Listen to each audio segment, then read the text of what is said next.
बड़ी खबर है, ग्रीनलैंड की रक्षा कनाडा करेगा। सेना को ग्रीनलैंड भेजने पर विचार हो रहा है। पीएम माकानी की मंजूरी का इंतजार है और ट्रंप के टैरिफ ऐलान के बाद बढ़ते टेंशन के बीच कनाडा का एक और बड़ा फैसला, जहां ग्रीनलैंड को लेकर लगातार हो रहे ये फैसले किस तरीके से आने वाले वक्त में अमेरिका की मुश्किल बढ़ा सकते हैं। हालांकि ग्रीनलैंड की रक्षा अब कनाडा करेगा और सेना को ग्रीनलैंड भेजने पर विचार हो रहा है।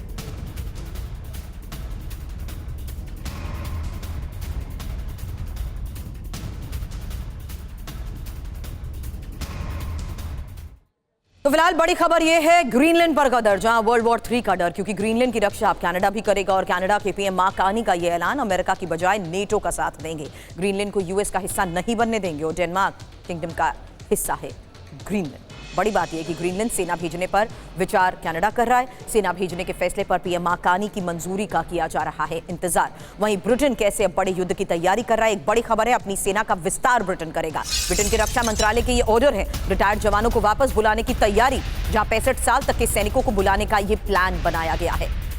तो बढ़ते तनाव के बीच अब ब्रिटेन से विध्वंसक संकेत, क्योंकि दावा यह किया जा रहा है कि पूर्व सैनिकों को वापस बुलाने की तैयारी है। 65 साल के रिटायर्ड सैनिकों को वापस बुलाया जाएगा। ब्रिटेन के रक्षा मंत्रालय का यह फैसला है। पूर्व सैनिकों के अनुभव से ही युद्ध की तैयारी होगी। वजह भी समझ लीजिए, क्योंकि दुनिया में महायुद्ध का खतरा बढ़ता जा रहा है। राष्ट्रपति ट्रंप ग्रीनलैंड पर कब्जे के लिए अड़े हुए हैं। ग्रीनलैंड पर नेटो देशों का आपस में बढ़ता टकराव एक बहुत बड़ी वजह है। वहीं रूस नेटो के बीच भी टकराव की आशंका बढ़ चुकी है। ऐसे में ग्रीनलैंड पर बढ़ते टकराव को देखते हुए एक और बड़ी खबर है, क्योंकि यूरोप में अमेरिकी ठिकाने अब टारगेट पर है और ट्रंप के टैरिफ ऐलान से यह टकराव तेज हो चुका है।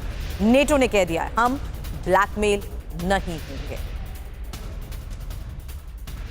तो ट्रंप का विस्तारवाद, ग्रीनलैंड से वर्ल्ड वॉर क्यों? क्योंकि बड़ी बात यह है कि ग्रीनलैंड पर ज्यादातर नेटो देश अब ट्रंप के खिलाफ हैं और यूरोप में अमेरिकी बेस पर भी हमले का खतरा बढ़ चुका है। हालांकि ट्रंप के टैरिफ ऐलान से नेटो में नाराजगी और बढ़ गई है। वजह क्या, किसने फिलहाल क्या कहा है, ये भी जान लीजिए। क्योंकि इटली की पीएम जॉर्जिया मेलोनी कह रही हैं कि ट्रंप का गलत फैसला है, इससे तनाव और ज्यादा बढ़ेगा। जबकि फिनलैंड के राष्ट्रपति अलेक्जेंडर स्टब ने कहा है कि ट्रांस एटलांटिक के लिए हानिकारक है। और इस बीच जर्मनी के रक्षा मंत्री बोरिस पिस्टोरियस का भी यह बयान, ट्रंप के फैसले से नेटो के अस्तित्व पर संकट, और ट्रंप ने 8 नेटो देशों पर 10% टैरिफ का ऐलान किया है, जिसके बाद ये तनाव और ज्यादा बढ़ चुका है।